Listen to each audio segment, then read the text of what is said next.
Қымбат пәтерлер, көліктер, Rolex пен саяхаттар. Перизат Қайрат қайырымдылыққа жиналған қаржыны қайда жұмсады? 2024 жылдың мамыр айында ол Ақбұлақ Ривер тұрғын үй кешенінен 93 миллион теңгеге пәтер сатып алып, оған 123 миллион теңге жөндеу жүргізген. Rolex сағатын 6,9 миллион теңгеге сатып алған. Хайвел кешенінен 205 миллион теңгені қолма-қол төлеп, тағы бір пәтер сатып алған. Маусым айында Перизат пен анасы Көкжайлау тұрғын үй кешенінен 25 миллион теңгеге пәтер сатып алып, сол уақытта ол екі бірдей Lexus пен Mercedes-Benz автокөліктерін 80 миллион теңге, 77 миллион теңгеге алған. 2024 жылдың тамызында ол Villa Village коттедж қалашығынан 150 миллион теңге жер көлемін қолма-қол ақшамен алған. Қыркүйекте Haval маркалы көлікке 13,5 миллион теңге жұмсаған. Зергерлік әшекейлер мен сәнді аксессуарларға 158 миллион теңге кеткен. Сонымен қатар тергеуде оған жалпы құны 152 миллион теңге болатын 123 брендтік заттар кіленген. Жалпы алғанда Перизат пен анасы қайырымдылықтан жырғылған 2,8 миллиард теңгенің 1 миллиардтан астам әртүрлі жолдармен заңдастырып үлгерген. 2024 года Алтын бухгалтер пересылает документ в формате PDF под названием Operation Details, который содержит заявление на перевод номер 2, где общественное объединение «Безбрегемец Казахстан» переводит Emirates фонд денежную сумму в размере $200 США. Далее, вот сообщение, что с платежкой решили, пишет 200, и Перизат Қайрат пишет, нужно переделать мне, якобы $170 тысяч. Одной суммы не получится, надо будет вам 2 платежки сделать. Еще одну платежку провести завтра, и тут данные надо будет поменять.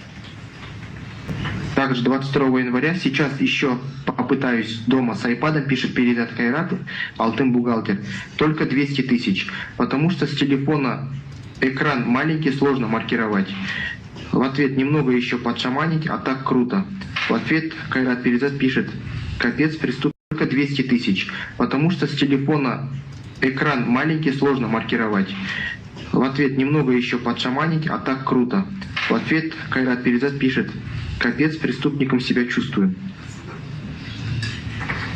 От контакта Алтын бухгалтер пересылает аудиосообщение. Перизат, получается, если вы сейчас этим платежки нарисуете, и они для них проканают, то мы отчет будем делать по этим платежкам, правильно? Что вы перевод сделали. Ну и там, в общем, напишем, что было куплено столько-то курток, то все, 5-10, распишем там, типа доллары наличкой, 10 миллионов туда, 10 миллионов сюда. От этой платежки будем отталкиваться и отчет рисовать.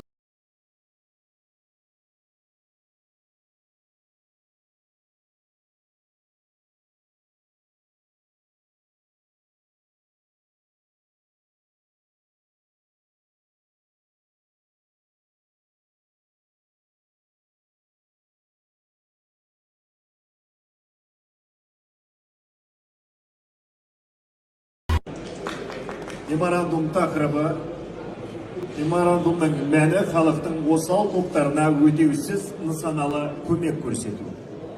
Предмет меморандума – оказание безвозмездной целевой помощи уязвимым слоям населения.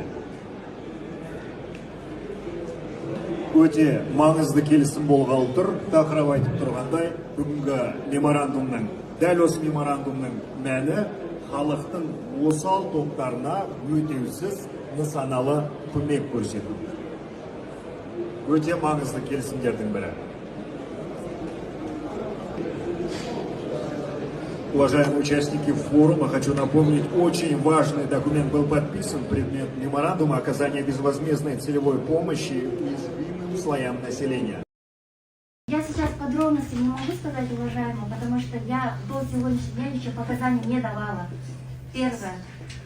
Второе, это во время суда вы сами можете услышать, увидеть, и, соответственно, никто не воровал. Первое.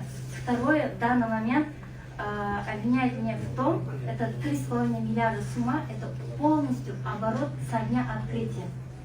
А якобы преподнесли, это был сбор во время паводков. То есть вы не признаете, да, все обвинения, которые вам сейчас Нет, меняют? конечно. Естественно, я не признаю и не могу детально сейчас раскрывать, вы сами это понимаете, так как я показания еще не давала. Қайырлы күн, қалайсыздар, амансыздар ма? Бүгін күні бойы лентаны қарадым да, жалпы Перизат Қайраттың сотын бағана көрдім, тікелей онлайн. Перизат Қайратқа қатысты небір 30-ті қарап отырмын, әңгімелерді оқып отырмын. Ол тіпті бір отырыста президент Өзбекстанға барып кездескенде Өзбекстанның мэрін аузына қаратып кеш бойы сол жерде мен сауықтыру орталығын салып жатырмын, соған дәл қазір инвестор керек деп, түннің ортасына қарамастан ана кісі мінекей саған инвестор деп жүгіріп келіп өзінің қарындасын әкеп, міне мынанша ақша аударады деп, сол түнде-ақ бәрін іске асырып жіберген дейді да. Сондай бір қабілеті бар, керемет қабілеті бар, бірақ өкінішке орай оны басқа жаққа пайдаланған. Осыға дейін сенбей жүргенмен, бәлкім бұның артынан бір ықпалды топ тұрған шығар, мүмкін емес, жалғыз өзі сонша миллиардты жеуі, үйту деп, бірақ бүгінгі жаңағы бухгалтермен арадағы жазбасы, перепискасы, оның енді қылмысын дәлелдегендей, бір шетінен өкініп тұрмын, әйтеуір кішкене көңілім түсіп кетті. Негізі соңына өкінішке орай мінекей осындай оқиғаны біліп, бүгін перепискалардың анасымен бірге, өзінің бас бухгалтермен болған перепискалардан, бірақ оның бәрін орындаған өз екенін, еще арасында мен өзімнің бір қылмыскер сезініп тұрмын дегендей. Бәлкім көп армандары болған шығар Перизаттың, көп армандады, жаңағы шетелдегі оқу орнынан универлерді, бір керемет нелердің бәрінде өзін сол жақта қиялының сондай асқақтығы, өзін сол жақта жүрмін, соның бәрін жасап жатырмын. Жаңағы Біріккен Араб Әмірлігіндегі корольдің отбасымен жақындығын, туыстығын дәлелдегесін, оның жанында біздің шенеуніктердің бәрі қалпағын аспанға атып дегендей өте керемет қабілеттілігін бірақ бір адам қолданды, пайдаланды. Ол кім? Міндетті түрде бұл соттың ар жағында керемет қызықтар болатын сияқты. Ал енді одан да қызық